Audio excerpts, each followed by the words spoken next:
Har bir soniyada dunyodan bir kishi olamdan o'tadi. 8 milliard odam bo'lsa, har bir odamning taqdiri yozilib qo'ygan. Yoshmi, qarimi, qaysi sharoitda, holatda, qaysi sabab bilan dunyodan o'tadi.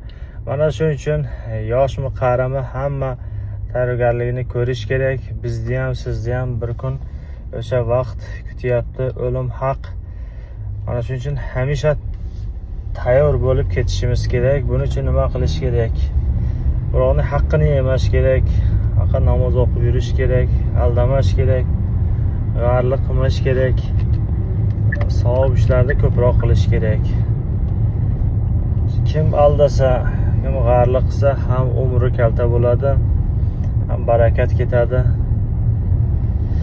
Mana yoshlar Moskvada yuribdi, xo'sh, qizlarga boradi, fohisha qizlarga. Kim analiz topshiryapti, har xil infeksiya viruslar ushlagan, ertaga ana shular qanday uylanadi. Mana shuning uchun ko'pincha bu gap yoshlarga taalluq.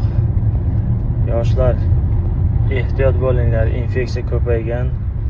Mana shu videoni ko'rayotgan bo'lsalaring, maksimal tarqatinglar, чтобы yoshlar ko'rsin.